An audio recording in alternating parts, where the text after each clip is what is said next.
Ya, nanti habis ini kita cek ya, kamu rapihin dulu ya, nanti saya cek ya. Apa? Gimana? Ini anak buahmu? Teman kampus, polisi. Polisi, waduh. Ya, JNE. JNE. Bentar ya, ini kecilin dulu. Benar ya teman-teman mahasiswa. Ya, Pak.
Baik, teman-teman, suara saya cukup jelas didengar?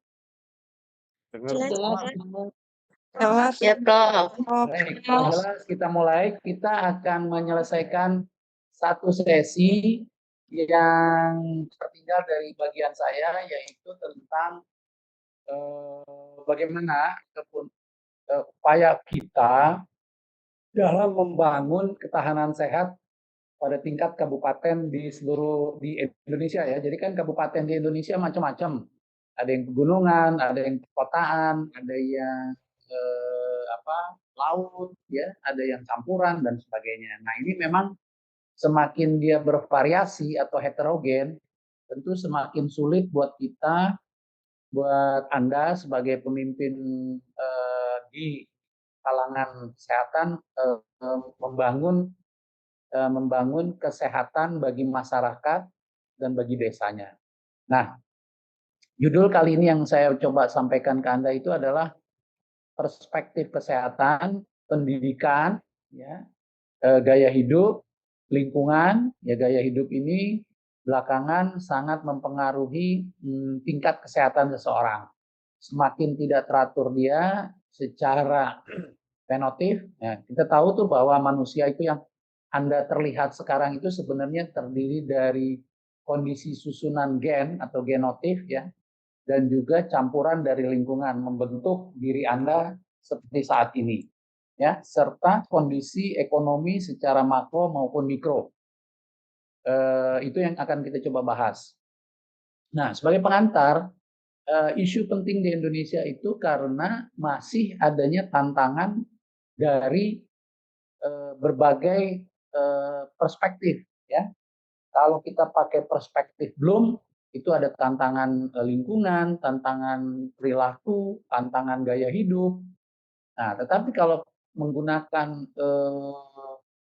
segitiga ataupun segi 4, segi 5 dari apa yang saya buat, ya, itu tentu kita di dalam menghadapi tantangan kesehatan, ya saya akan coba buat buku lah sama Pak Konrad ya, di dalam konteks tantangan kesehatan kita itu meliputi kondisi kesehatan masyarakat di Indonesia itu sangat bervariasi.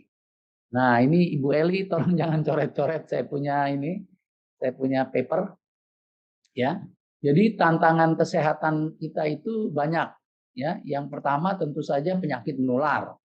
Yang kedua tentu saja penyakit tidak menular. Nah, ini menyebabkan karena manajemen kesehatan kita tambah baik, akses universal coverage kita terpenuhi, orang yang harusnya mati nggak mati, ya, orang yang sakit-sakitan tidak mati-mati, ya, dan sebagainya ini merupakan tantangan yang lebih besar adalah akibat kemajuan teknologi, terutama teknologi transportasi yang menyebabkan yang menyebabkan kematian ya karena negligence dari manusia. Kita tahu kecelakaan lalu lintas itu hampir 80-90% diakibatkan oleh kelalaian manusia. Dan yang juga tidak kalah membentuk persoalan di Indonesia adalah keadaan narkoba, dan bentuk narkoba itu sudah macam-macam. Dan ini sudah sampai pada tingkat kabupaten, bahkan sampai tingkat rumah tangga. Sehingga ini menyebabkan gangguan kesehatan secara sosial dan juga gangguan kesehatan secara individu. Ya. Selanjutnya, kita bisa melihat kondisi kesehatan kita itu sangat dipengaruhi oleh adanya perspektif pendidikan ya. Jadi kalau Anda semakin tinggi pendidikannya masih juga merokok ya, masih juga gaya hidup tidak sehat ya, misalnya makan malam ya, apalagi tidur tidak cukup, bergadang. Nah, itu menyebabkan kondisi kesehatan untuk diri sendiri dan untuk orang lain menjadi lebih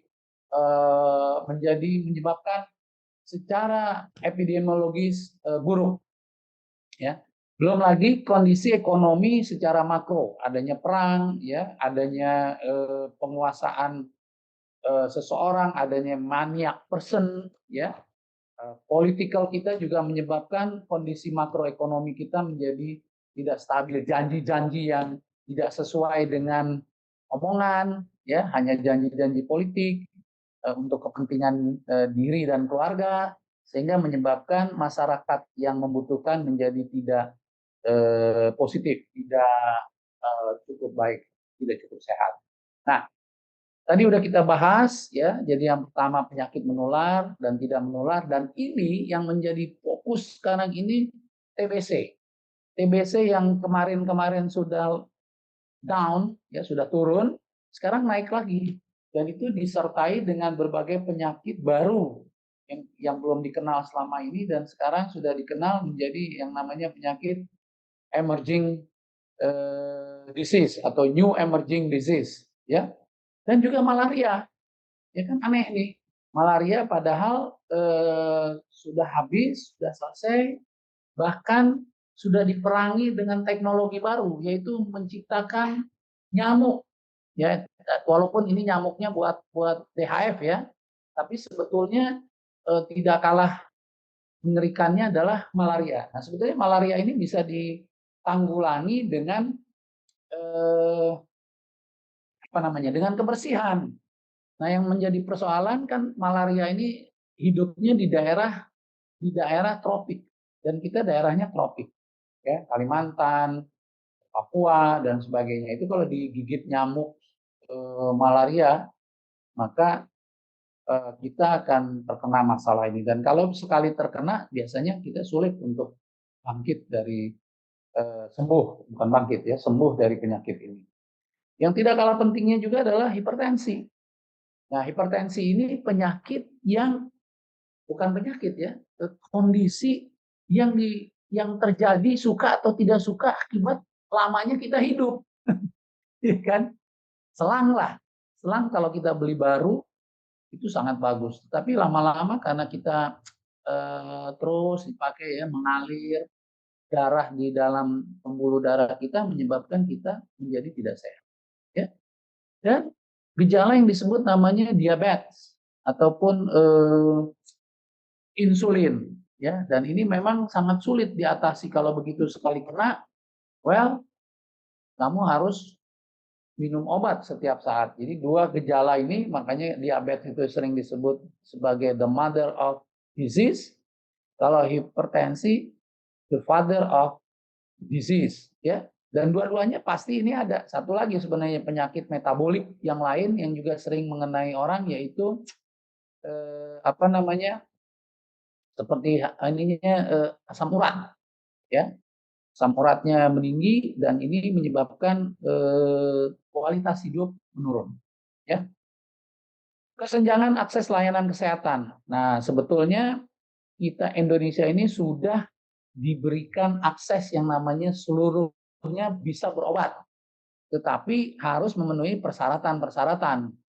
Celakanya orang Indonesia neglected atas apa namanya kesehatannya sendiri, mau cepat.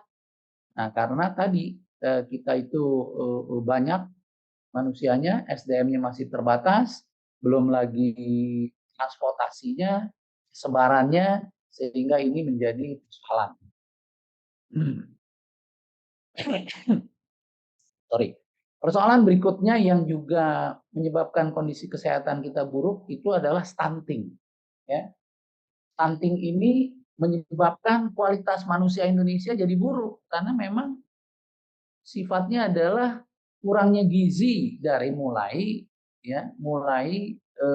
konsepsi sebetulnya ya, bahkan mulai perkawinan. Anak atau manusia Indonesia yang belum siap hamil dia, artinya HB-nya rendah, gizinya kurang dan sebagainya. Kemudian ketika melahirkan anak, si anak juga kurang makan, tidak ASI-nya buruk karena gizi ibunya buruk, ya semuanya serba dimulai buruk dan menyebabkan persoalan, dan ini terjadi secara masif dan ini mengganggu kualitas SDM Indonesia. Jadi saudara-saudara yang akan bergerak di ini harus memperhatikan berbagai sektor ya, berbagai sektor dan faktor. Nah, kita coba lihat dulu salah satu gaya hidup. Nah, gaya hidup ini tentu beda ya antara tadi dari berbagai macam kompleks kompleks desa, jenis desa tentu beda. Tetapi ada yang kita menjadi penting yang bisa kita lihat secara kasat mata, yaitu pola makan yang tidak sehat. Di tempat kekurangan tentu makannya yang kalau dulu itu disebut 4 sehat 5 sempurna ya, zaman saya belajar Fakultas Kedokteran, tapi sekarang mungkin lebih cocok disebut gizi seimbang. Itu makanannya bisa tinggi lemak. Nah, ini tentu tinggi lemak kalau dia mendapatkan makanan yang sifatnya daging ya, makan makanan hewani, lemak hewani. Tetapi faktanya kalau di desa yang agak sulit, mungkin ininya rendah. Nah, akibat ini rendah, nilai kalorinya, nilai gizinya jadi rendah. Ya.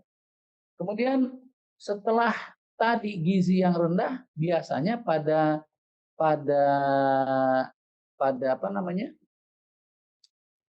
orang-orang yang sudah berkecukupan, malas. Gizinya cukup, duduk melulu, kayak dosen nih. Banyak kan dosen tiba-tiba mati, tiba-tiba meninggal karena akibat terlalu banyak duduk. Ya. Pekerja kayak Anda tuh, terutama bukan yang bekerja di lapangan, itu juga menyebabkan tingkat kematian. Jadi apa sebab kematian? Karena seringnya duduk. Ya, jadi Anda sebagai ini cobalah berdiri. Dulu saya sebelum COVID pernah menerapkan, kan biasanya mahasiswa duduk, dosen berdiri ya, kalau ngajar di kelas.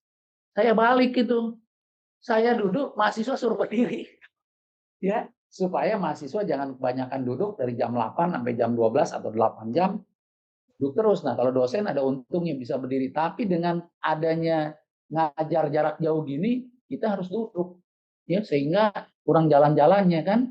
Nah, ini yang kurang sedap. Makanya kita atau UIMA itu punya classroom khusus untuk mengajar ya, tapi itu belum dipakai, masih dipakai secara limited, tuh ya, secara terbatas untuk pengajaran. Ya, jadi aktivitas ini penting. Oleh karena itu, saudara-saudara, jadi contoh ya, di satu pihak yang namanya manajemen satu pintu itu bagus, satu kali urusan selesai, tapi kita kurang gerak. Tapi kalau urusan tanda tangan A di sini, tanda tangan B di sana, itu bagus juga ya untuk bergerak. Ya, nanti kita lihat mana untung ruginya ini. Kemudian kebiasaan merokok. Nah, bahkan kemarin saya dapat posting pabrik rokok gudang garam sudah bisa bikin bikin lapangan terbang. Jadi kayaknya lapangan terbang di Indonesia, khususnya lapangan terbang di Kediri, Doho apa namanya tuh, Doko apa Doho ya, itu lapangan terbang yang dibiayai oleh orang-orang yang mempunyai kecenderungan sakit. Dan cilakanya ini ditanggung oleh BPJS. Jadi akibat perilaku yang jelek, kita-kita nih yang berperilaku baik harus menanggung mereka. Karena pastilah umur 30, 40 terjadi gangguan. Gangguan kehidupan, gangguan kualitas hidup. Banyak sekali orang-orang yang eh, terjadi gangguan ini. Jadi saudara-saudara yang masih umur muda, masih 40, masih 50, berhenti deh merokok, berhenti deh merokok, berhenti deh merokok. 3 kali itu saya ngomong, ya. Jadi kalau kalau Anda bisa berhenti merokok, bergerak, ya, selalu gerak itu jangan hanya jantung, tapi juga otot, tapi juga tulang, ya, persendian, ya, bergerak tuh semua persendian ditarik, bahkan olahraga yang untuk paru-paru sendiri, yaitu proses anaerob. Anda bisa lihat di kuliah sebelumnya yang saya sampaikan. Nah, lingkungan, lingkungan juga kita punya problemnya di desa, banyak problem, terutama sampah. Saya lihat ya banyak kabupaten yang sampai darurat sampah, ya, akibat besarnya manusia, tidak ada tempat pembuangan sampah, tidak ada pengelolaan sampah, tidak melakukan green sirkuler, ya, green sirkuler itu kita bisa pakai terus, ya, sanitasi dan air bersih. Akibatnya kita kesulitan air bersih, ya, kebersihan, kurangan akses terhadap hal-hal tersebut. Limbah, ya, limbah itu juga macam-macam, ya, ada limbah limbah sampah, limbah rumah tangga, limbah medis, dan limbah-limbah lain, ya, yang tadi menyebabkan darurat sampah, ya, karena tidak diolah segera, tidak dilakukan upaya-upaya konstruktif. Para politisinya sibuk ngurusin gue dapat apa, tapi tidak mengelola sampah dengan baik, ya, lingkungannya juga, wah ini daerah bagaimana, dan sebagainya. Kemudian yang ketiga adalah polusi udara. Polusi udara itu banyak sekali sebabnya. Yang paling tinggi adalah asap pabrik, karena kita menggunakan itu, ya, bahan bakar karbon tinggi ataupun batu bara, ya. Nah, juga kendaraan bermotor yang makin banyak sehingga udara di kota-kota besar itu buruk. Tapi kalau di daerah, terutama daerah pegunungan, mungkin problem ini nggak ada atau berkurang lah, ya, terjadi kalau ada terjadi kebakaran hutan. Ya, ini perspektif lingkungan yang Anda harus hadapi dan harus pikirkan bagaimana solusi-solusinya. Nanti kita masuk sampai sini, ya. Nah, ekonomi juga punya persoalan dalam konteks pertumbuhan. Ya, kita selama 10 tahun di bawah pemerintahan Jokowi, kita menghadapi kesulitan akses terhadap barang murah yang adalah barang mahal, ya, seperti jalan tol, dan itu dibiayai dengan hutang. Hutang itu ya mesti kita yang bayar. Saat ini sudah 8.000 triliun dan tidak tahu bagaimana cara membayarnya, ya. Satu-satunya cara membayarnya harus ada pertumbuhan nasional dengan tingkat di atas 7-8%, dan ini sulit dicapai dengan kondisi makroekonomi yang berat tadi, dan itu akan berdampak pada desa, ya. Jadi saudara-saudara, kita bisa lihat kondisi makro dunia, makro Indonesia itu tidak mendukung pemikiran-pemikir atau tidak mendukung upaya-upaya untuk memperbaiki kondisi kesehatan, ya. Sementara itu di tingkat mikro, ya, akibat sulitnya pekerjaan, akibat rendahnya kualitas hidup kita, ya, tadi ada penyakit, ada gaya hidup, akibatnya kreativitas kita untuk membangun ekonomi juga tidak mudah, ya, sangat kesulitan, sangat menyulitkan, ya, sehingga kita suka atau tidak suka terimbas pada kondisi ketahanan sehat kita, ya. BPJS yang diharapkan bisa membantu juga tidak memberikan jawaban yang panacea, jawaban yang sempurna. Mungkin untuk sementara bisa, ya, berobat, tetapi akibat persebaran pelayanan kesehatannya tidak merata, menyebabkan tingkat tingkat penyembuhan ataupun tingkat partisipasi atas indeks prestasi, indeks IPM itu apa ya, P-nya tuh, indeks pembangunan manusia menjadi tidak juga konstruktif, tidak juga membantu, ya. Di lain pihak BPJS juga akan mempersulit terutama layanan swasta dan layanan swasta lah, baik PPK 1 maupun PPK 2 yang dapat berakibat matinya rumah sakit akibat tidak mampu membayar pengembangan. Ya, BPJS juga punya problem yang harus mereka atasi, dan kesulitannya adalah karena tadi premi yang terlalu rendah, dan premi yang terlalu rendah ini juga akibat ekonomi kita yang tidak membaik. Kemampuan pajak kita dihabiskan untuk tadi, pemerintahan kita besar. Ya, bayangkan itu kalau betapa mahalnya gaji yang dibayarkan oleh pemerintah untuk kabinet. Ya, coba kalau kabinetnya kecil, yang besar-besar tadi bisa diserahkan kepada rakyat untuk membangun rumah sakit, membangun puskesmas, membayar premi BPJS karena tadi adanya kemiskinan, ya. Apa namanya tuh, PBI, jadi ditambah, namanya lagi bukan PBI, tapi sumbangan pemerintah, bukan sumbangan lah, jaminan pelayanan kesehatan pemerintah melalui pembiayaan langsung, ya, karena tadi ekonomi kita masih belum mampu. Nah, ini adalah menurut hemat saya akar dari semua persoalan. Yang pertama adalah rendahnya kualitas pendidikan. Ya, bagaimana pendidikan rendah dapat memberikan pemahaman kepada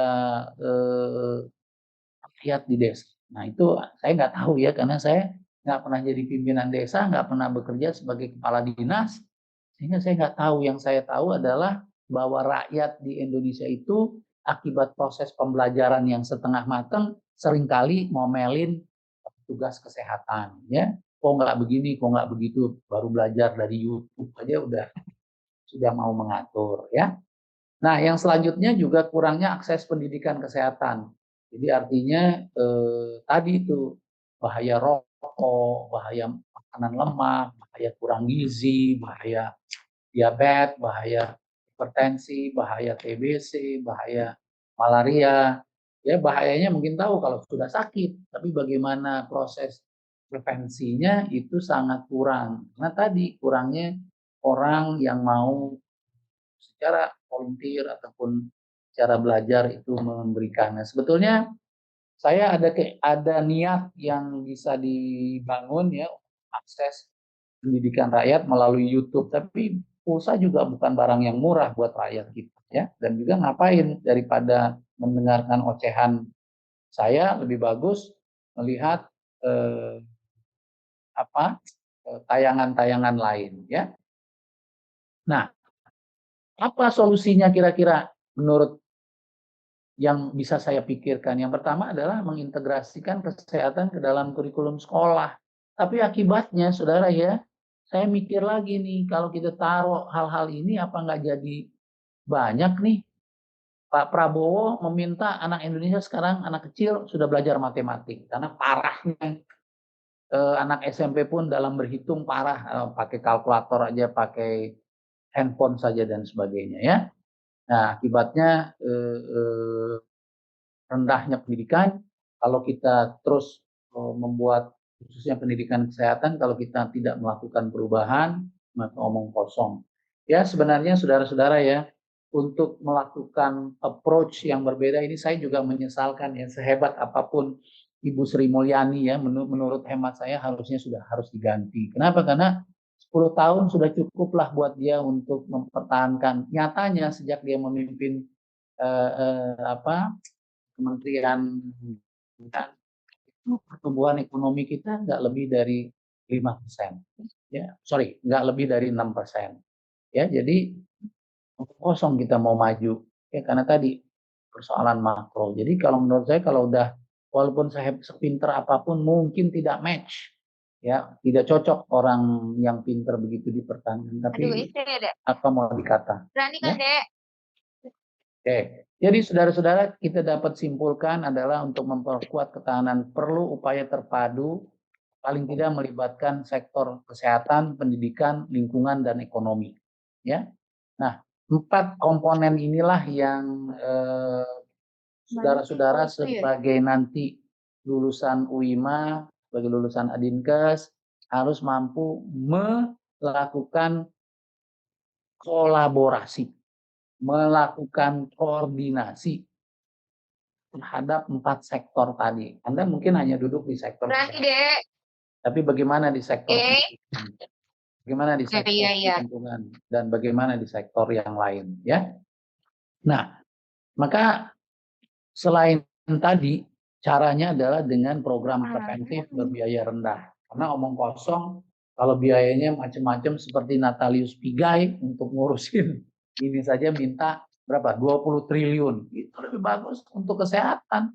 Ya, biarinlah. Kalau menurut saya suruh milih mana orang sehat atau orang pelanggaran HAM. Ya sudahlah, sehat aja dulu. Nanti kalau orangnya sehat, pasti dia nggak akan melanggar HAM. Ya, nggak mungkin lah. Itu orang-orang nggak sehat, dia melanggar HAM. Bunuh orang, bunuh saudara sendiri. Ya itu orang nggak sehat. Kalau orang sehat, nggak mungkin begitu. Ya, pasti psikotik orang-orang tersebut.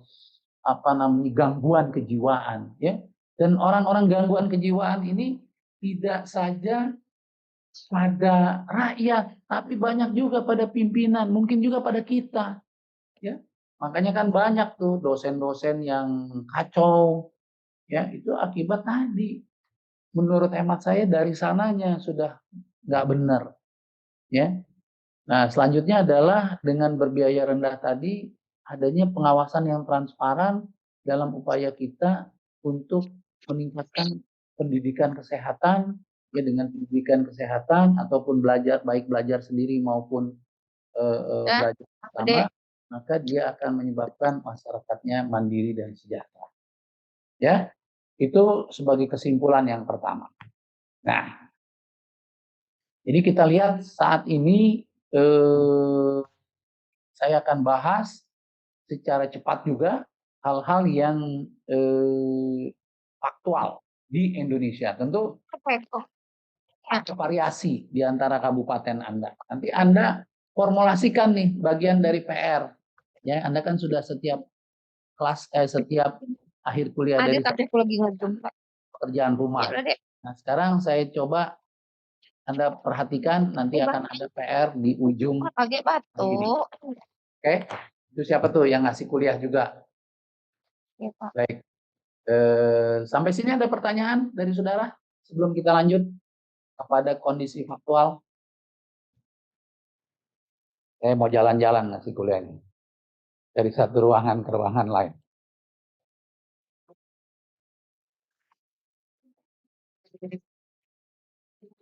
Gimana? Ada pertanyaan?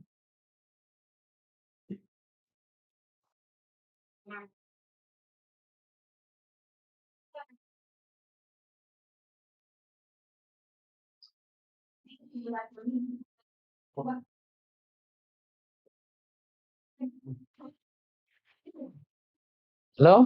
Belum. Nggak ada pertanyaan? Belum, Pak. Belum, Prof. Gimana? Bu Wasnita, ada pertanyaan? Nggak ada ya? Iya, belum, Prof.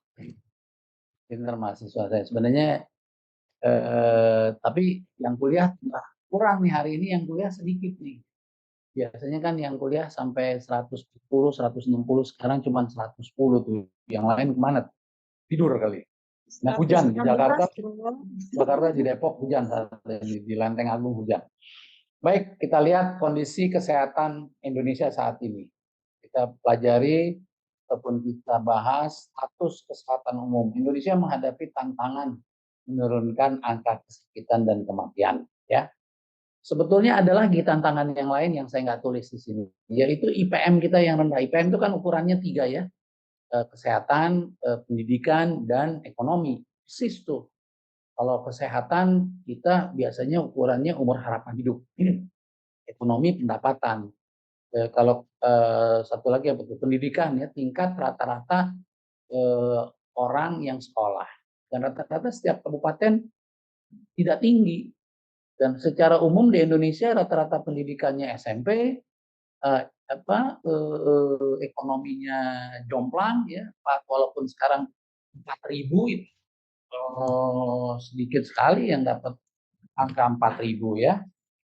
Nah, kemudian yang juga tidak kalah pentingnya sekarang ini yang ingin dibahas adalah kondisi PTM kita ya, ataupun penyakit tidak menular itu sangat tinggi, terutama penyakit jantung, dan ini diterjemahkan secara salah kalau menurut saya oleh teman-teman saya yang duduk di penyakit jantung, dan itu didukung oleh selalu ingin beli alat.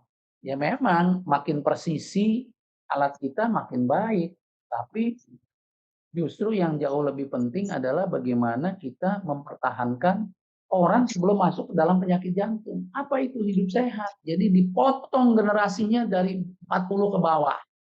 Yang 40 ke atas sampai 50 ini harus di watch out, niteni. Nah, kemudian yang memang udah kena ya sudah, digonin aja kalau menurut saya, supaya kita ujungnya adalah baik. Nah, selain itu persoalan lain yang juga ini tadi kita udah ngomongin, udah bicarakan, yaitu stunting dan malnutrisi, terutama di pedesaan. Kenapa? Akibat kemiskinan, saudara ya. Jadi memang kalau ditanya miskin dulu, orang orang jadi miskin, karena orang miskin maka dia menjadi tidak sehat. Tapi adakah orang miskin sehat? Ada itu. Ya, jadi dia nggak mati-mati. Contohnya di desa Krala yang kemarin kita udah sampaikan. Pemerataan juga menjadi tantangan, ya. Jadi pemerataan ini terutama pemerataan fasilitas dan kualitas SDM, ya. Oke. Nah, kalau perspektif tingkat pendidikan, lagi-lagi kita menghadapi persoalan yaitu terutama pendidikan kesehatan, ya, pentingnya menjaga upaya sehat. Nah, sehat ini juga seringkali setiap desa atau memberikan patokan yang berbeda. Jadi harusnya yang disebut sehat itu adalah mampu melakukan kegiatan produktif dan tidak bergantung kepada orang lain. Produktif apa? Baik terhadap diri sendiri dan juga kabupaten ya dalam hal ini. Seringkali ini karena prevalensi penyakit yang tinggi dan terutama penyakit menular saat ini dibandingkan penyakit tidak menular khususnya pada kabupaten di pedesaan. Ya. Nah, karenanya itu perlu tadi program promosi. Nah, program promosi ini sebetulnya masyarakat kita itu kan masyarakat yang sering berkumpul ya. Nah, di situ sebenarnya bisa masuk juga di sekolah. Nah, ini sangat kuat pesannya untuk memasukkan pengetahuan kesehatan di tingkat sekolah. Ya, namun ya teman-teman di pendidikan di bagian pendidikan ini tidak memikirkan ini sebagai tingkat yang utama. Ya, dulu waktu ada puskesmas berjalan dengan maksimal, belum adanya BPJS, itu akan menarik sekali untuk adanya UKS. Ya, sekarang saya lihat UKS itu juga tidak berjalan dengan baik di tingkat sekolah. Ya, guru-guru banyak yang merokok. Ya, guru-guru banyak yang gendut perutnya. Ya, saudara tahu nggak? Sekarang itu tidak cocok lagi tuh ukuran BMI. Ada yang namanya BRI. Ya. BRI. Nanti cari tuh di Google atau ChatGPT apa sih BRI pada kesehatan. Ya, bagaimana cara mengukurnya. Ya, karena telah terjadi kecenderungan penurunan otot, massa otot. Jadi untuk orang tua seperti saya juga sudah mulai itu. Ya, terjadi, saya juga sudah terkena nih. Memang kesulitan buat saya untuk tetap mempertahankan otot saya supaya tetap suci. Karena lelah banget, banyak banget yang harus diurusin.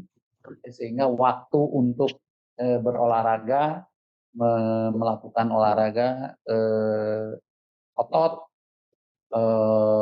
ankle apa namanya ini, persendian itu kurang time-nya. Dan memang juga salahnya saya baru sadar hal-hal itu penting sudah ngukur otot. Waduh, otot gue udah kurang nih 2 cm. Jadinya katakanlah tadinya misalnya 15 cm, sekarang udah tinggal 13. Waduh, meningkatin lagi, makan banyak.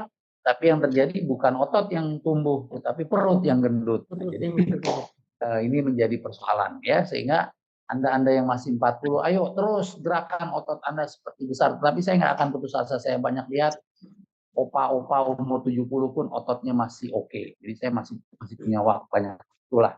Oke. Nah, lifestyle. Lifestyle ini untungnya kita tidak berurusan ya dengan alkohol. Berbeda dengan negara asing, yang memang tahu mungkin negara asing yang memang persoalan dengan alkohol. Kita kurang, tapi buat orang-orang yang katakanlah Kali 20 ya.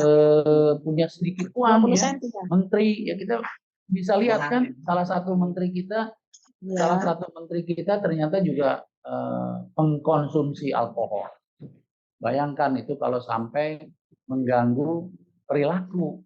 Karena alkohol, tembakau, dan juga ternyata di desa juga ada alkohol, yaitu misalnya yang saya tahu di daerah Bali, ya, di daerah Betawi juga ada itu tape. Ya, kalau di sana ada alkohol ya di Bali. Nah, salah yang juga membawa dampak yang kurang baik adalah urbanisasi, ya, urbanisasi di daerah apa namanya, di daerah Bali, di desa-desa Bali itu menyebabkan ya siapa nih yang ngomong nih, tolong, halo, matiin bocor siapa nih, coba saya lihat dulu.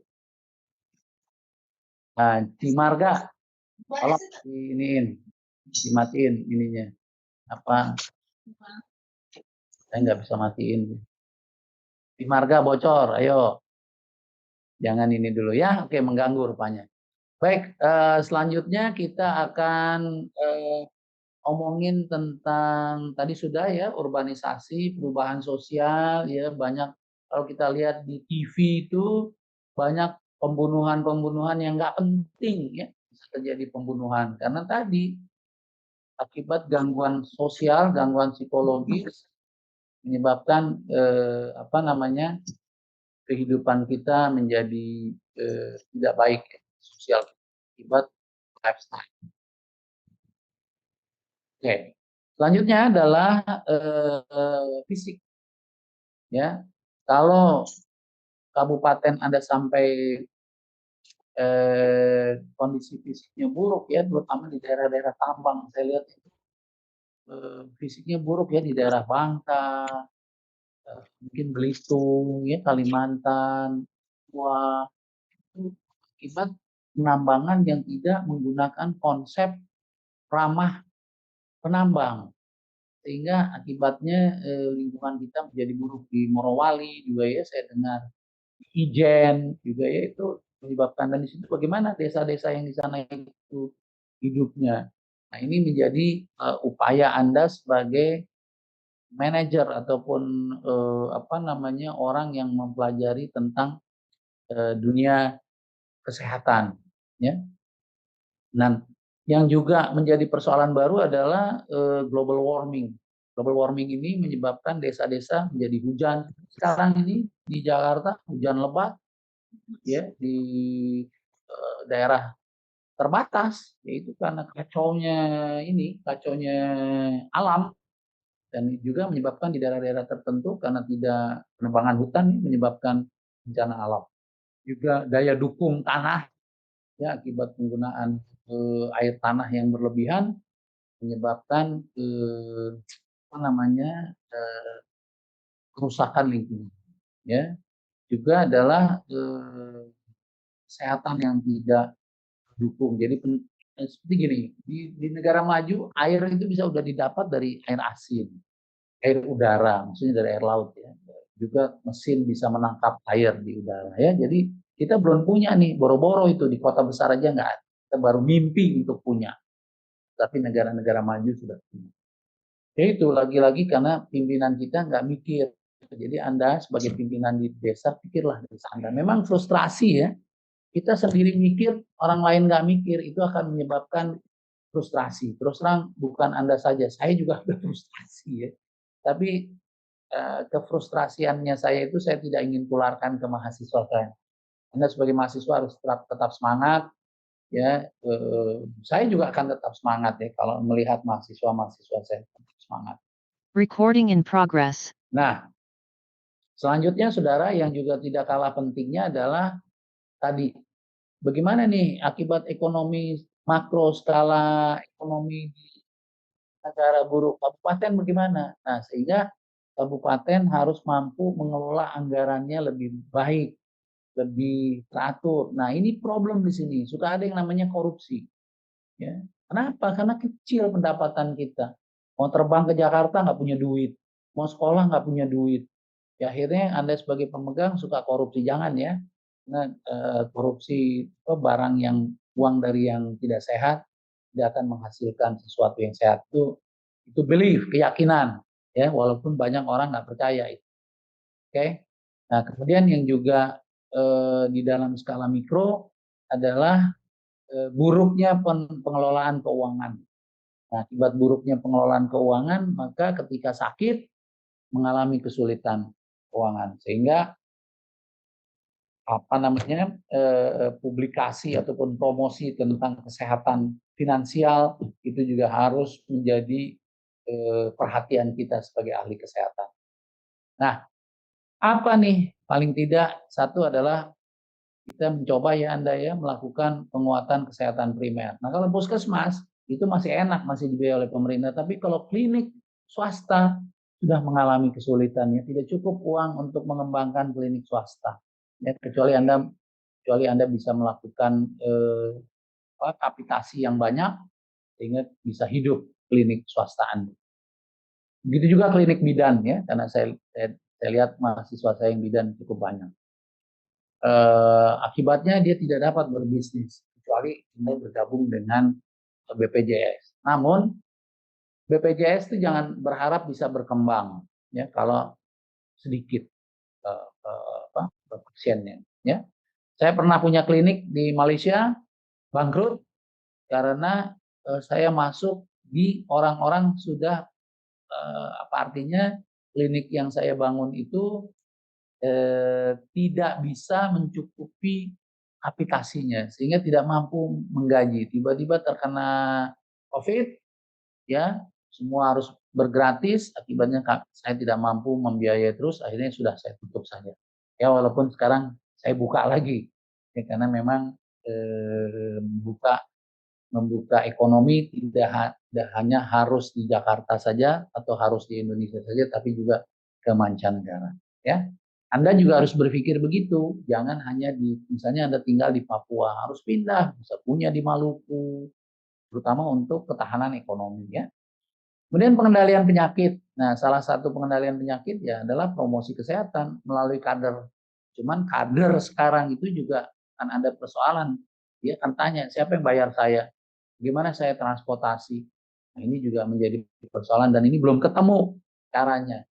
Ya, saya nggak tahu lagi ide apa kira-kira yang bisa mendorong, yaitu idenya paling lewat podcast, ya, melakukan pembelajaran. Oke, nah berikutnya adalah yang juga kita harus pikirkan, mungkin nggak kita kerjasama dengan CSR, karena CSR dari ini sudah habis diambil oleh para politisi. Ya.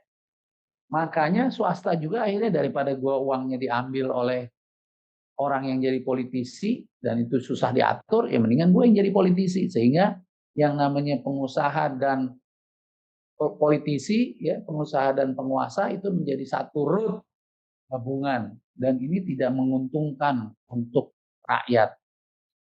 Ya memang kita punya problem, terutama 10 tahun terakhir di bawah kepemimpinan Jokowi.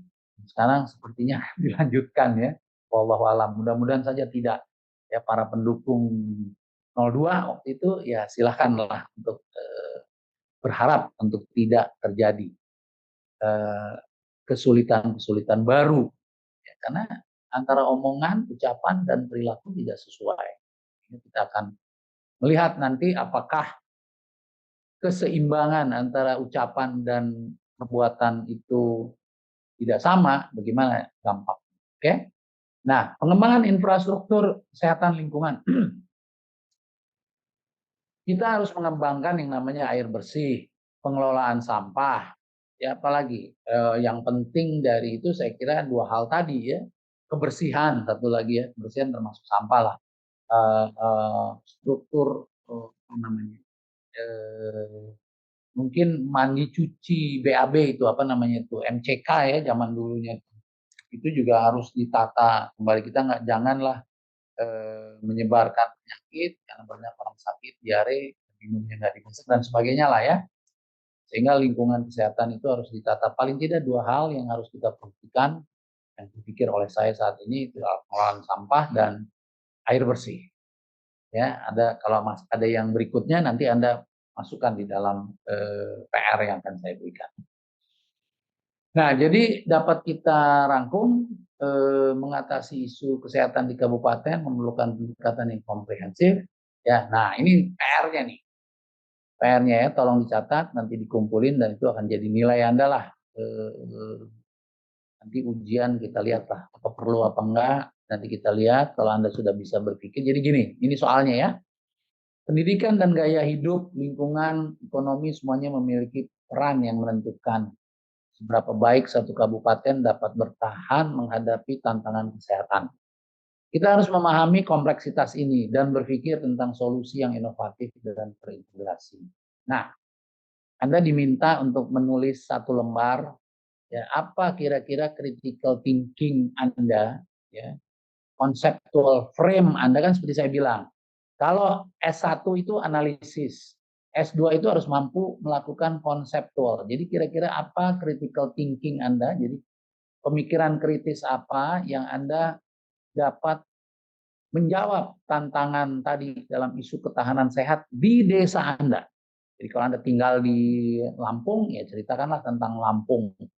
Yang Anda bisa cari, tapi satu halaman saja. Jangan banyak kutipan, ya kutipan misalnya kalau satu halaman kira-kira berapa 40 kata itu ya. Mungkin 600 atau 400 sampai 600 kata, 100 saja yang ininya, yang apa dasar berpikirnya. Tapi yang 300 atau 400 katanya adalah perkataan Anda sendiri.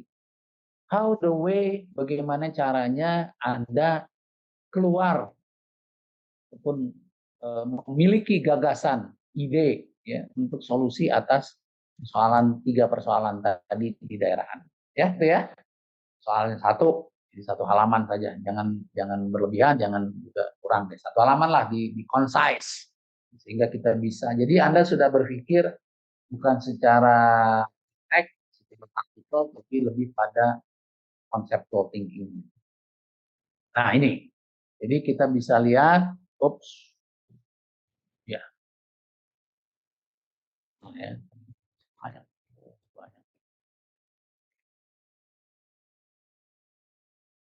Oke. Jadi tadi ya satu soal. Nah soal yang keduanya tuh ini. Ya, jadi bagaimana kita keluar dari sini nih terhadap penguatan layanan kesehatan primer. Ya tadi, karena kan tadi saya bilang duitnya terbatas. Tapi kalau puskesmas masih oke. Tapi kalau puskesmas sendirian, tidak dibantu oleh klinik swasta, tidak dibantu oleh bidan swasta, tidak dibantu oleh perawat swasta, kita akan mengalami kesulitan. Ini tantangannya ini nih, tenaga medis yang rendah, fasilitas dan infrastruktur, rendahnya kualitas. Nah ini problemnya, problem yang ada di pedesaan. Ya. Nah ini saya mencoba membuat rumusan. Nah, bagaimana rumusan ini diterjemahkan di dalam desa Anda? Ya, jadi ini ada alternatifnya, tentu kita lakukan peningkatan kapasitas tenaga kesehatan. Ya, berbagai macam pelatihan sudah diberikan ke tenaga kesehatan kita. Tapi kok nggak maju-maju? Kumaha? Kenapa ini kagak maju?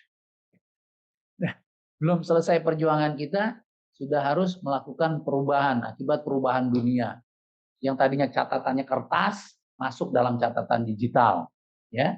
Nah, padahal maksudnya catatan digital ini agar proses menjadi lebih cepat, gampang nyarinya, tinggal search, cari ketemu. Tetapi bukan itu saja. Data-data yang dikumpulkan tadi bisa diolah sehingga kita bisa melakukan konstruksi perbaikan tanpa harus mikir. Kira-kira begitulah, dibantu oleh catatan yang lengkap.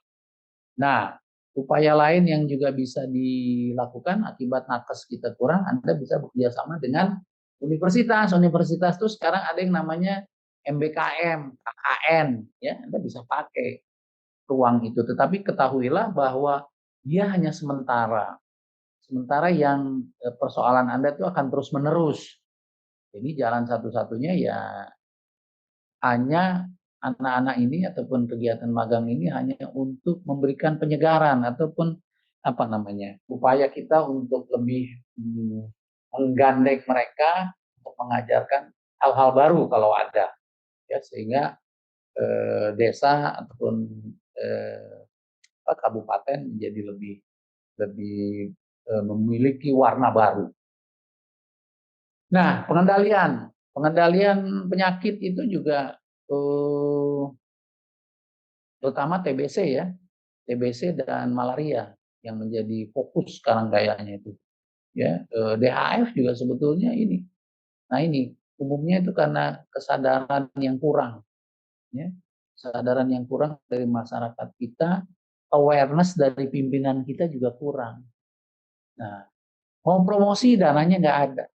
Jadi saya kira dengan zaman WhatsApp gratis gini, bayangin kalau WhatsApp itu bayar, zaman SMS males kita berWhatsApp, kita ini bisa terjadi 1.000 chat di dalam satu hari, bisa 5.000 chat dalam satu hari, chatting, ya, apa namanya, bicara yang pendek-pendek, bicara yang panjang-panjang, ataupun copy paste seperti ini. Nah, ini kita bisa lakukan lewat medium. Jadi Anda juga tolong Anda belajar TikTok, belajar ini. Nah, itu jangan ngomongin ini aja, jangan ngomongin hal-hal yang nggak penting, tapi kita sebagai duta kesehatan, kita orang yang lebih pandai kesehatan, buatlah TikTok tentang kesehatan, ya mau sambil jualan juga boleh lah, jualan kerudung, nggak wae. Nah, ini programnya edukasi dan penyuluhan, kampanye gizi, layanan screening gratis. Nah, kalau udah bicara gratis ini, rakyat Indonesia senang, tapi sebenarnya saya paling nggak suka karena ini mengajarkan orang untuk selalu di bawah, ya. Nah, itu layanan berikutnya. Yang ini yang agak susah, ya, kemitraan dengan sektor swasta pada saat ini. Ngomongnya gampang, tapi ketika kita minta layanan ini sudah saya alami sendiri. Bagaimana swasta diajak bekerja sama untuk kegiatan sunatan massal lah. Terus saya dulu di tahun 70 apa ya, 80 lah, tahun 80 awal saya nyari dana fundraising dan tidak mudah, ya. Ya, CSR, pengembangan klinik dan fasilitas kesehatan swasta juga tidak mudah. Jadi ini apa yang saya sampaikan ke Anda ini adalah persoalan-persoalan yang tidak mudah untuk diterapkan. Ya, jadi kalau makanya saya tanya nih, kalau begini menurut Anda gimana? Bisa nggak? Nah, Anda kan lebih di masyarakat dibandingin saya. Saya sudah duduk sekarang di perguruan tinggi, jadi pelatih.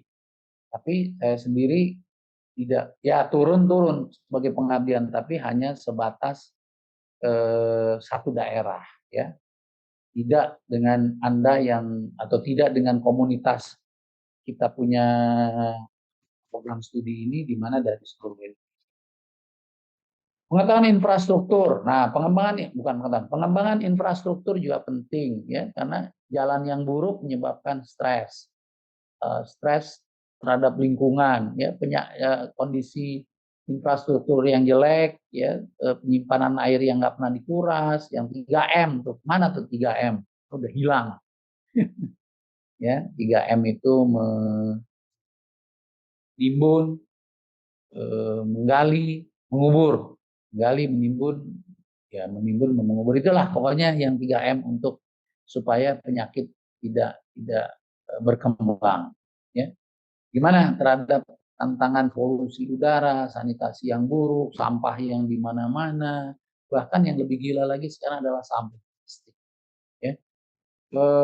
Dirubah pakai kertas, ternyata masih ada mikroplastik. Jadi persoalan yang ada adalah menjadi-jadi. Ya, Anda harus belajar juga yang namanya Pareto.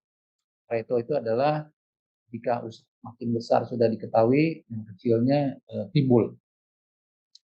Nah, ini pembangunan sarana bersih, sarana total berbasis masyarakat, ya, dan juga peningkatan pengelolaan ekonomi. Nah, bicara soal ekonomi, ini bicara anggaran kesehatan nasional. Anggaran kita ini terbatas, ya, ruang fiskal kita juga terbatas. Ya, semua orang, apalagi dengan menteri begini, ya, I cannot say anything lah. Ya, jadi nanti Anda silahkan kritisi apa yang ada di pikiran Anda, kritisi, lakukan kritik. Ya, ini tidak akan disebar, ini untuk kepentingan pengajaran, pembelajaran, sehingga kita bisa melakukan hal-hal yang positif. Ya. Cukai terhadap rokok, juga cukai terhadap lemak dan gula, ya, gula dan lemak, makanan bergula. Sebenarnya ada satu lagi, karbonasi. Jadi ujung-ujungnya ya memang yang paling bagus adalah makanan sedapatnya tanpa pengolahan, cuman sumbernya terbatas. Ya, itu dia, itu persoalan. Nah, pengaruh kemiskinan pada akses kesehatan, ya, dapat gratis BPJS tapi mau ke tempat kerjanya, transportasinya tidak cukup. Ya, jadi solusinya ya kita harus memperkuat juga di daerah kabupaten kita, di pedesaan kita. Ya, saya mencoba membangun di Cianjur, di Kabupaten Cianjur, itu saya coba membangun apa namanya, desa sarjana. Tapi peminatnya juga lemah, sedikit. Ya, padahal biaya kuliahnya tidak mahal, cuman satu semester 350.000, itu nggak mampu, saudara, nggak mau. Ngapain gue sekolah? Padahal itu membantu mereka berkembang dalam konteks apa namanya, dalam konteks ininya, konteks analitisnya. Nah, expert itu yang saya nggak mau itu. Dan percayalah, orang-orang yang sekolah itu jarang yang miskin. Ya, tapi bahwasanya apa, sehat juga tidak, itu dia persoalannya. Ya, pendidikan oke, pasti finansialnya oke, tapi kesehatannya belum tentu oke. Itu menjadi question mark juga dari apa, will ketahanan sehat yang saya buat. Ya, saya juga bertanya tuh pada will kesehatan sehat saya. Nah, jadi dengan membahas ini, setiap kabupaten memiliki tantangan yang berbeda, yang memerlukan strategi multidimensi. Ternyata yang ngerti itu lebih banyak orang kesehatan dibandingin orang-orang keilmuan lain. Ya, orang keilmuan budaya mana ngerti dia solusinya untuk sehat. Nah, jadi silakan Anda tulis atau diskusikan akan penerapan alternatif dari yang 3 macam tadi, ya, dengan berbasis critical thinking dalam membangun kesehatan Indonesia. Oke, sampai sini ada pertanyaan. Nah, sisanya ini saya bagi aja ke Anda baca saja untuk bahan penulisan Anda.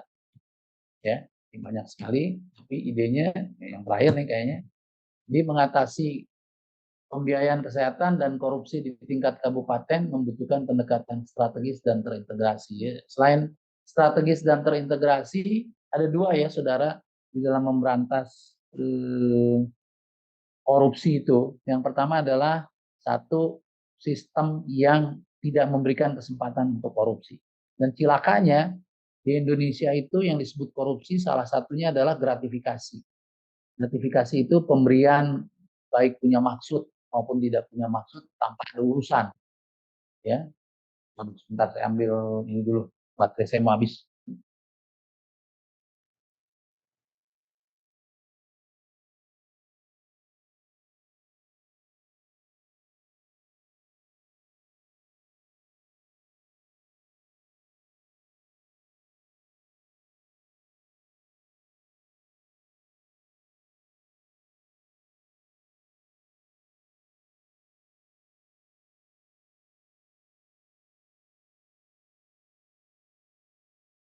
Oke.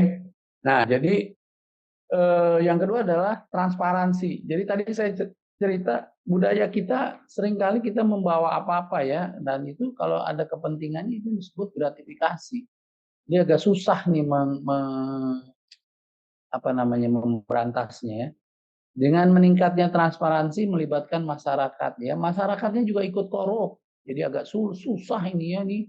Saya nih ngajarin sesuatu yang agak berat faktanya di lapangan ya. Mudah-mudahan kegundah gulanaan saya dalam mengajar ini tidak terjadi pada diri Anda. Sehingga Anda mampu menulis what you think and what you can do. Gitu kira-kira ya. Kemitraan dengan sektor swasta dan lembaga donor juga menjadi solusi. Kita juga sudah berkuranglah donor yang mau membantu kita. Sekarang kita nih di persimpangan jalan antara optimis dan pesimis ya. Optipemis ya. Jadi antara optimis dan pesimis. Pada akhirnya fokuslah pada program preventif yang berbiaya rendah dan berdampak besar. Dan itu omongan doang, itu jarang.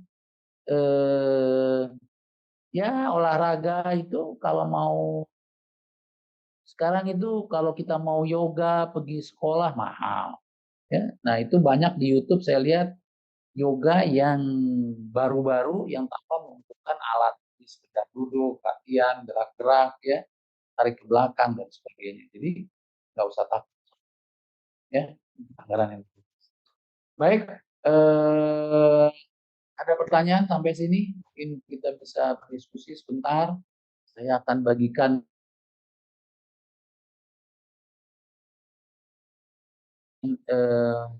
saya ini sehingga ini nggak sama lagi dengan chatnya. Saya bagikan, bisa gunakan chat ya mestinya.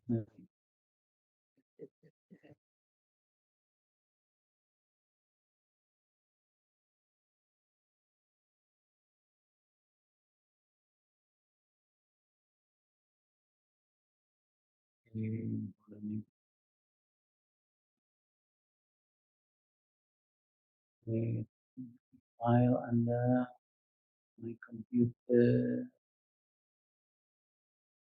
upaya laptop,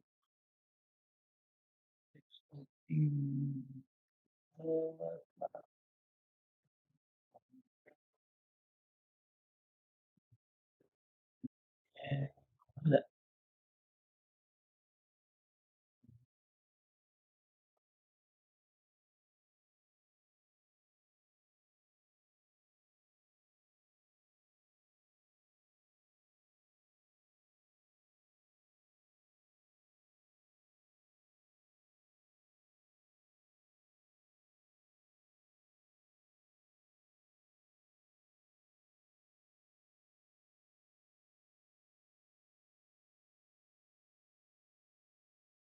Ini ya saya taruh ya.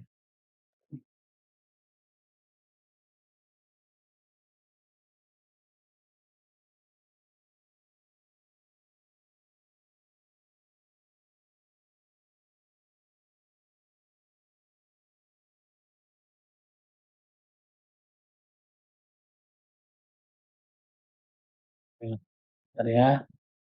Bentar teman-teman. Dari saya taruh di mana?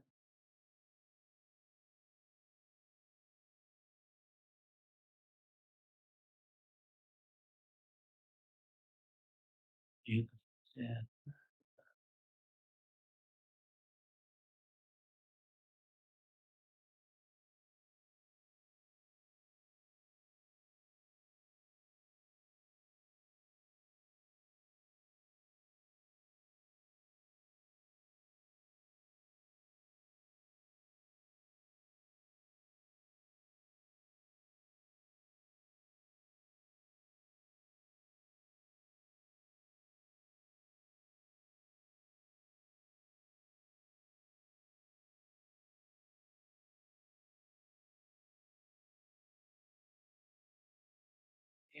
Ayo.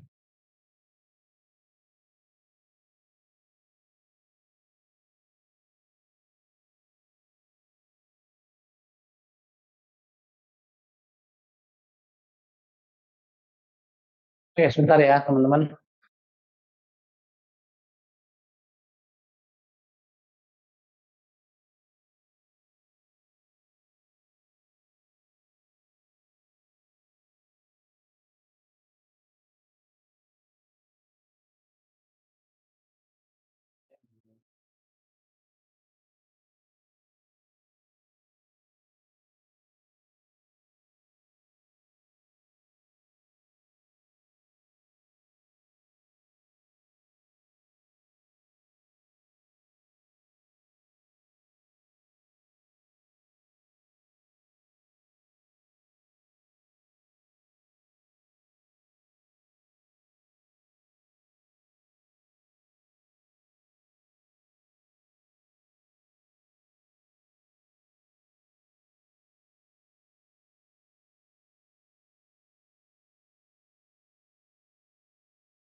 Oke, udah saya share ya. Anda minta yang minggu lalu. Yang minggu lalu itu siapa yang minta tuh? Pasti kita, rasanya minggu lalu udah saya share ya? Atau belum? Halo, teman-teman. Minggu lalu Somebody? itu sama dengan minggu yang sebelumnya kayaknya, Pak. Belum, Bapak, belum. Lanjutan mata kuliah Kirim, kemarin. mau gue kirim lagi. Yang minggu lalu juga udah saya kirim kan, selalu habis kuliah selalu saya kirim. Udah sih ini.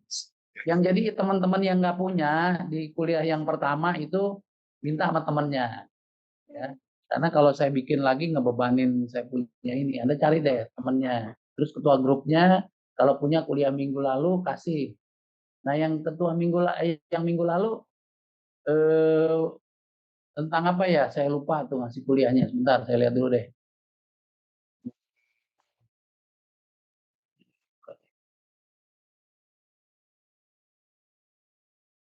Kuliah 2 bahan kuliah di Bentar ya, saya coba cek.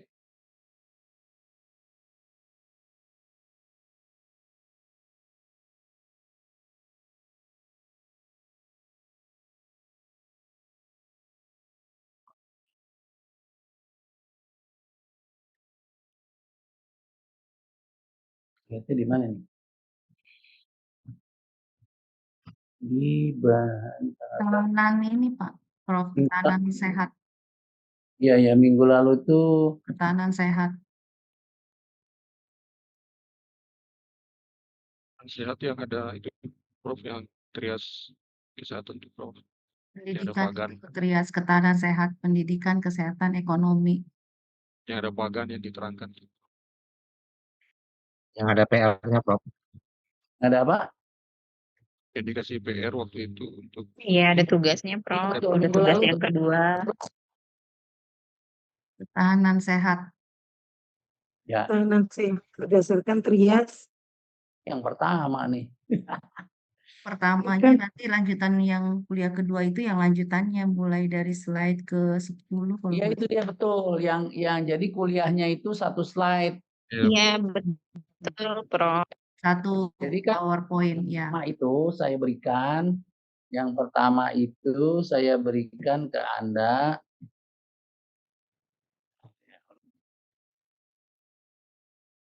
Oke, jadi yang pertama itu saya berikan kuliahnya. Itu saya absolutely yakin. Nah, kemudian itu terdiri dari 2 kali pertemuan.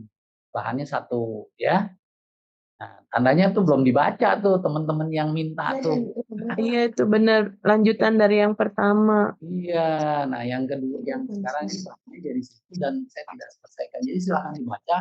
Jadi PR-nya itu ada 3 kali pertemuan kan. PR-nya dibikin 2, Anda bikin saja. Jadi 2 halaman, bikinlah sesuatu tentang yang saya lupa juga tuh PR-nya ngasih ke Anda. Nah, nanti Anda kumpulin, nanti biasanya saya minta ketua grup untuk membuat Google Drive. Ya kan? Nah, nanti dikirim ke Google Drive-nya ketua.